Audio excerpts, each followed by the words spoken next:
Se você se considera cristão, provavelmente crê que o nosso mundo foi criado por Deus e não surgiu de uma mera combinação de eventos aleatórios. Certo, mas quanto tempo Deus levou para criar o mundo? Alguns cristãos acreditam que ele fez isso em literalmente 6 dias, enquanto outros dizem que esses dias podem ter durado milhares, milhões ou até bilhões de anos. Afinal, para eles, não dá para levar o primeiro capítulo de Gênesis ao pé da letra, mas a duração desses dias realmente importa? Tem como saber se foram dias comuns ou se foram longas eras geológicas? Vamos descobrir hoje.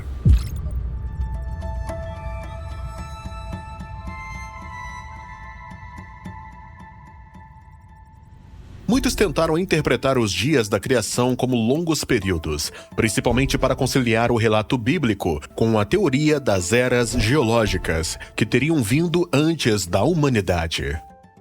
Mas, se aceitarmos esses períodos geológicos e a interpretação dos fósseis, encaramos 2 problemas. Primeiro, isso nega o dilúvio, pois ele teria apagado os rastros de todas essas eras anteriores. E segundo, isso sugere que, muito antes dos humanos, várias criaturas viveram, lutaram e morreram. Isso entra em choque direto com todo o ensino do Novo Testamento sobre o pecado, a morte, o derramamento de sangue, a redenção e a maldição.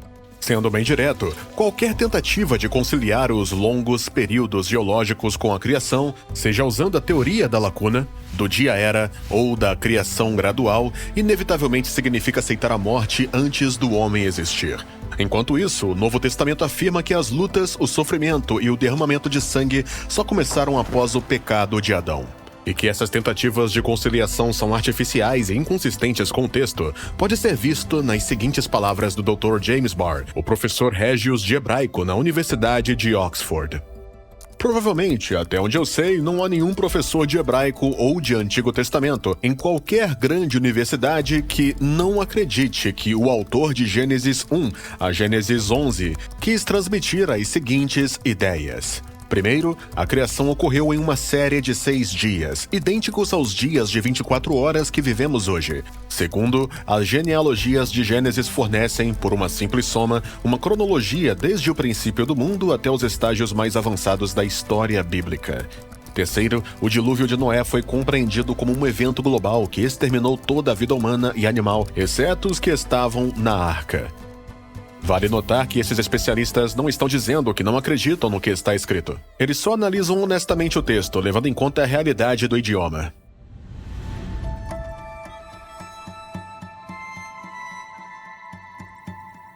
No primeiro capítulo de Gênesis, a palavra dia vem do termo hebraico yom.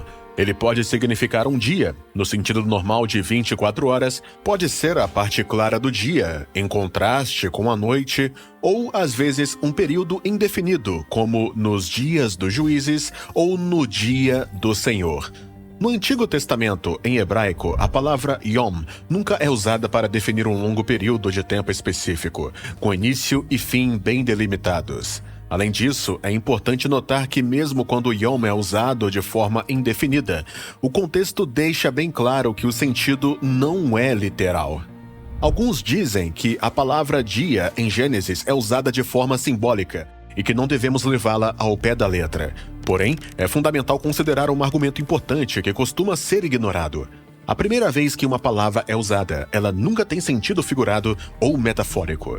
Com esse argumento, uma palavra só é usada no sentido figurado depois que seu significado literal já foi utilizado. Por exemplo, no Novo Testamento se diz que Jesus é a porta. Nós sabemos o que isso significa porque sabemos que a palavra porta significa entrada. Como entendemos o sentido literal da palavra, ela pode ser aplicada simbolicamente a Jesus Cristo. A palavra porta não poderia ser usada dessa forma até que o seu sentido literal ficasse claro para nós. Portanto, a palavra dia não pode ter um sentido simbólico ao ser usada pela primeira vez no livro de Gênesis. Na verdade, o autor de Gênesis fez questão de definir a palavra dia logo de cara. Em Gênesis capítulo 1, versículo 4, lemos que Deus separou a luz da escuridão. Versículo 5, Deus chamou a luz de dia e a escuridão de noite. Em outras palavras, o termo recebeu uma definição exata. Quando a palavra dia foi usada pela primeira vez, ela definiu a luz, em contraste com a escuridão chamada de noite. O versículo 5 termina assim: Passaram-se a tarde e a manhã, esse foi o primeiro dia. Isso mostra que já existia um ciclo bem definido de dia e noites, ou seja, períodos de luz e períodos de escuridão. Durante a luz desses 6 dias, Deus realizou sua obra, e durante a escuridão, ele não fez nenhum trabalho criativo.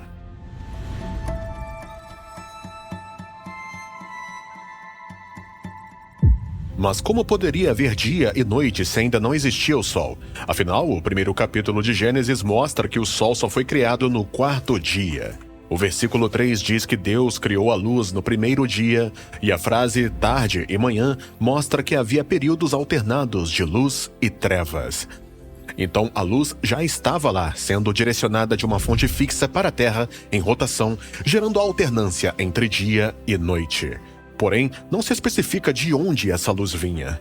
A palavra luz, no 3º versículo do primeiro capítulo de Gênesis, significa que ela foi criada como um fenômeno. E a partir do 14º versículo falamos da criação do Sol no 4º dia, que se tornou uma fonte de luz. O Sol foi criado para governar o dia que já existia.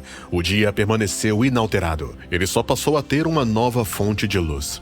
Os 3 primeiros dias da criação, sem o Sol, foram iguais aos 3 dias com o Sol. Uma razão possível para Deus ter deixado a criação do Sol só para o 4º dia é que ele, sendo onisciente, sabia que séculos depois, algumas culturas tentariam adorar o Sol como a fonte da vida. Eles, assim como as teorias modernas, afirmam que o Sol surgiu antes da Terra.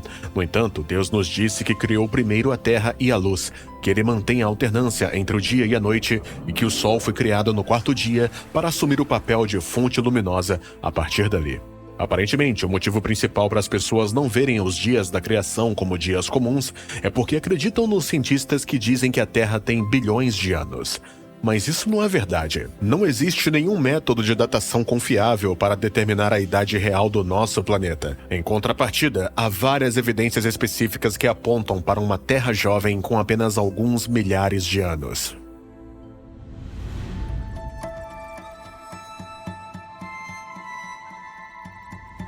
Deus é um ser infinito. Isso significa que ele tem poder infinito, conhecimento infinito e sabedoria infinitos. Obviamente, Deus poderia fazer o que quisesse a qualquer momento. Ele poderia criar todo o universo, a Terra e tudo o que existe nela em uma fração de segundos. Então talvez devêssemos nos perguntar por que o processo de criação demorou tanto tempo, 6 dias. Afinal, para um ser todo-poderoso, 6 dias é muito tempo para criar algo que seria instantâneo com seu poder. A resposta está no livro de Êxodo, capítulo 20, versículo 11, onde estão os 10 mandamentos. Esses mandamentos foram escritos em pedra, pelo dedo de Deus, pois em Êxodo lemos: quando o Senhor terminou de falar com Moisés no Monte Sinai, entregou a ele as 2 tábuas da aliança, escritas pelo dedo de Deus. O 4º mandamento, no versículo 9, nos diz para trabalhar 6 dias e descansar 1. A explicação vem no versículo 11.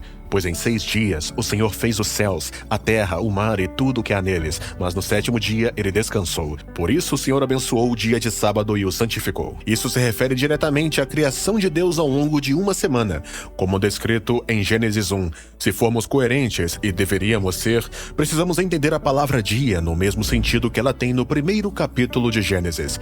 Se você diz que a palavra dia ali significa um longo período, então, como já mostramos, seria um período indefinido e nebuloso, não um período firmemente objetivo. E então, nesse caso, o sentido de Êxodo 20 ficaria assim: trabalhe por 6 períodos indefinidos e descanse num 7º período indefinido. Mas isso não faz o menor sentido. Porém, se considerarmos os dias no sentido comum, a ordem de Deus sobre trabalhar 6 dias normais e descansar em um dia normal fica bem clara. Ele queria criar um modelo de semana com 7 dias para a humanidade que usamos até hoje. Ou seja, o 20º capítulo do livro de Êxodo nos mostra a razão pela qual Deus levou 6 dias criando tudo. Com isso, ele estabeleceu um modelo para seguirmos, o qual continuamos seguindo até hoje.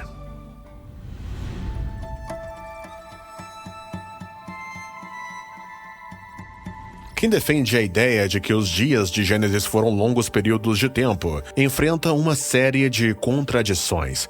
Por exemplo, no primeiro capítulo de Gênesis, diz que Deus criou o primeiro homem, Adão, No sexto dia, baseado em falsas teorias, parece que Adão viveu o resto do sexto dia, o sétimo dia, e então, segundo o capítulo 5, morreu com 930 anos. Se cada dia durasse, digamos, 1 milhão de anos, teríamos um grande problema. Na verdade, mesmo que um dia durasse 1000 anos, ainda assim não faria sentido, considerando a idade com que Adão morreu. Alguns, no entanto, citam a segunda carta de Pedro, que diz: para o Senhor, um dia é como 1000 anos, e 1000 anos são como um dia. Para alguns teólogos, esse versículo afirma, ou pelo menos sugere, que em Gênesis cada dia durava 1000 anos. Mas esse raciocínio está totalmente errado. Encontramos um versículo parecido no livro de Salmos. Para ti, 1000 anos são como um dia que passa, tão breves como algumas horas da noite. O objetivo desses versículos é mostrar que Deus não é limitado pelos processos naturais ou pelo tempo. Deus está fora do tempo, já que o próprio tempo foi criado por ele. Nenhum dos versículos se refere aos dias da criação. Eles só dizem que Deus não está preso ao relógio. Pedro escreve no contexto da segunda vinda de Cristo, destacando que, para Deus, um dia é como 1000 anos, e 1000 anos são como um dia. E o tempo não o afeta. Isso não tem nada a ver com os dias da criação em Gênesis. Além disso, na segunda epístola de Pedro, a palavra dia é contrastada com 1000 anos. A palavra dia é usada literalmente, tornando possível contrastá-la com 1000 anos. Se não fosse usada literalmente, ela não poderia ser contrastada com 1000 anos. Em outras palavras, mais uma vez, isso não dá uma definição à palavra dia. Ela é simplesmente contrastada com as palavras 1000 anos. Assim, a mensagem apostólica enfatiza que Deus é capaz de realizar num período de tempo muito curto, o que levaria muito mais tempo para o humano ou a natureza alcançar. Se é que eles são sequer capazes de fazer isso. Evolucionistas tentam provar que os humanos surgiram através de processos naturais aleatórios ao longo de milhões de anos. Muitos cristãos aceitam esses prazos e os acrescentam à Bíblia, alegando que a criação levou milhões de anos. No entanto, o ponto de 2 Pedro, capítulo 2, versículo 8, é que Deus não é limitado pelo tempo, enquanto a evolução requer tempo, muito tempo.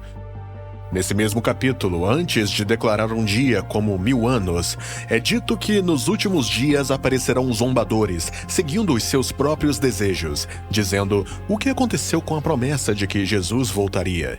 Desde antes dos tempos dos nossos antepassados, tudo permaneceu o mesmo desde que o mundo foi criado. De fato, nos tempos recentes, as pessoas estão começando a dizer que tudo continua na mesma, assim como os evolucionistas dizem que nada mudou por milhões de anos. Essas pessoas não acreditam que Deus intervém no curso da história. As palavras "tudo permaneceu o mesmo desde que o mundo foi criado" são a base do uniformitarismo. Na geologia moderna, a visão predominante é que o presente é a chave para o passado. Ou seja, o mundo tem seguido o mesmo curso por milhões de anos, o que é evidente a partir do estado atual das coisas. A maioria dos geólogos modernos não acredita que Deus criou o mundo há alguns milhares de anos, e acredita que o mundo é o resultado de processos que duraram milhões de anos. Deus nos disse claramente que criou todas as coisas em 6 dias e que escolheu esse prazo específico por razões explicadas no 20º capítulo do livro de Êxodo. E agora vamos ler cuidadosamente Gênesis, capítulo 1, versículo 14. Que apareçam luzeiros no céu para separar o dia da noite. Que eles sejam sinais para marcar as estações, os dias e os anos. Pense sobre isso. Se a palavra dia foi usada aqui em um sentido não literal, então a palavra anos neste versículo fica absolutamente sem sentido.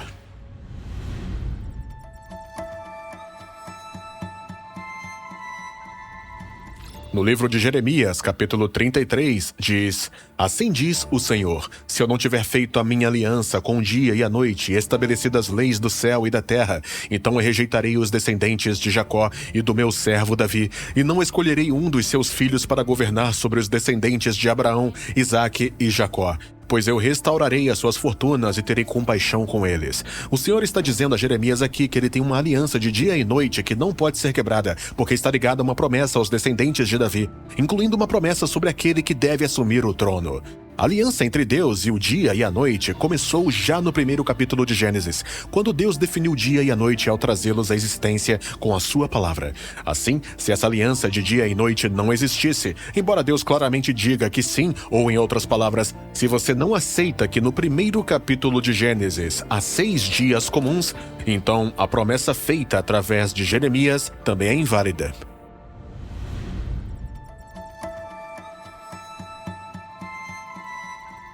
E, por fim, faz diferença, na prática, se aceitarmos os dias de Gênesis como dias comuns de 24 horas? A resposta só poderia ser sim. Trata-se de uma atitude de princípios em relação à Bíblia. Se não o aceitamos como dias comuns, então temos que perguntar que tipo de dias são esses. A resposta é não sabemos. Ou seja, de fato, a resposta a essa pergunta, em certo sentido, determina nossa abordagem para a interpretação da história da criação do mundo como um todo.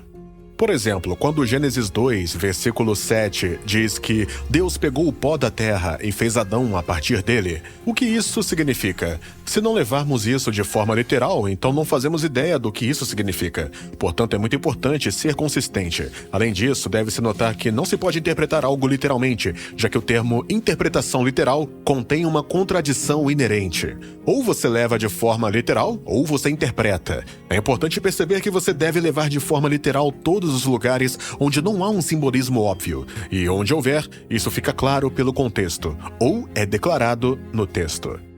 Se alguém admite que não sabe o significado exato da palavra dia em Gênesis, é justo acusar outra pessoa de estar errada por levá-la de forma literal? A resposta só pode ser não, porque uma pessoa que considera os dias no sentido comum da palavra sabe o que eles significam. Tal acusação pode ser feita, em vez disso, contra alguém que não sabe o que a palavra dia significa. Quando as pessoas adotam um significado literal do que está descrito no livro de Gênesis e entendem os dias no sentido comum da palavra, elas não têm nenhuma dificuldade em compreender o que é estabelecido no restante de Gênesis. Obrigado por assistir. Esse vídeo foi preparado com base no livro Respostas. Inscreva-se no canal e clique no sininho para não perder as novidades mais interessantes. Que a paz esteja com todos nós. Nos encontramos em breve.